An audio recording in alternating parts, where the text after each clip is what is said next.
જ્યાં શિરડી ધામ જેવી સાંઈ પ્રતિમા દર્શન આપે છે। તો પરમ કૃપાળુ સાંઈ બાબાના આ સ્થાનકનો મહિમા આવો જાણીએ। દક્ષિણ ગુજરાતના દાહોદમાં નિર્મિત અતિ કલ્યાણકારી સાંઈ ધામના આજે કરીશું દર્શન। દાહોદ જિલ્લાના ઝાલોદ તાલુકામાં આવેલું છે લીમડી ગામ। આ ગામમાં વહેતી માછણ નદીના કાંઠે જ બિરાજે છે પરમ દયાળુ સાંઈ બાબા। કહેવાય છે કે સમગ્ર દાહોદ જિલ્લાનું આ સૌથી ભવ્ય સાંઈ મંદિર છે, જેની સ્થાપના વિક્રમ સંવત 2068 એટલે કે 11 નવેમ્બર 2011માં કારતક વદ એકમના દિવસે થઈ હતી। સ્થાપના દિનથી માંડીને આજ સુધી નિત્ય આ ધામની ખ્યાતિ અનેક ગણી પ્રસરી રહી છે। રાજ્યભરમાંથી ભક્તો અહીં શ્રદ્ધાભેર પધારતા હોય છે। મનની કોઈ પણ વિપદા હોય, કોઈ પણ આકાંક્ષા હોય, દયાળુ સાંઈ બાબા પોતાના ભક્તો પર અહીં સદા કૃપા વરસાવે છે। કહેવાય છે કે મહારાષ્ટ્રના શિરડી જેવી જ પ્રતિમા દાહોદના આ સ્થાનકમાં સ્થાપિત કરાઈ છે। સાંઈની આ પવિત્ર પ્રતિમા જોતા લાગે કે બાબા જાણે સાક્ષાત અહીં દર્શન આપી રહ્યા છે, જેણે જીવનમાં દયા અને ક્ષમાનો સંદેશો આપ્યો, જેની દ્રષ્ટિમાં સૌ જાતિના લોકો એક સમાન છે, એવા સાંઈ બાબાએ અસંખ્ય લોકોને અહીં પરચા આપ્યા છે। બાબાની કૃપાથી ભક્તોની મનોકામના અહીં ચોક્કસ પરિપૂર્ણ થાય છે। આ મંદિરની સ્થાપના સંવત 2011 રોજ કરવામાં આવી હતી। તે દિવસથી આ મંદિર ઘણું પ્રખ્યાત પામ્યું છે।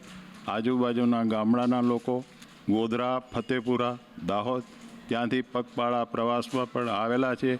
તેમને 5ની માન્યતા, 11 ગુરુવારની માન્યતા માની હતી અને એ પગપાળાથી આવી અને અહીં સાંઈબાબામાં પ્રસાદ ધરાવી અને એમની મનોકામના પૂર્ણ થઈ। દાહોદનું આ સૌથી ભવ્ય સાંઈ મંદિર માનવામાં આવે છે।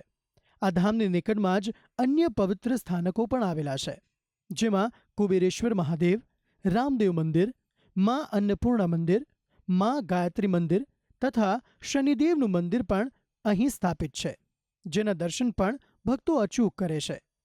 અહીં જે સ્થાનિકો વસવાટ કરે છે તેના તો દિવસનો આરંભ જ સાંઈ દર્શનથી થાય છે।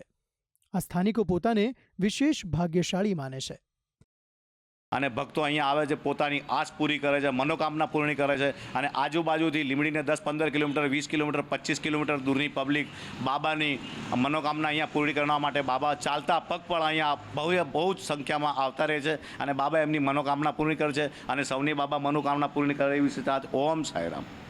આ પવિત્ર ધામમાં નિત્ય સંગીતના તાલે થાય છે આરતી વંદના।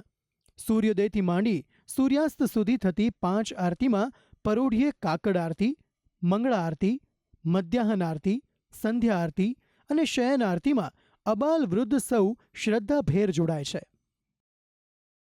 જેમ માનવ માત્ર સાંઈ દ્રષ્ટિમાં એક સમાન છે, તે જ રીતે જીવ માત્ર પ્રત્યે દયાની ભાવના આ ધામમાં સાકાર થતી જોવા મળે છે।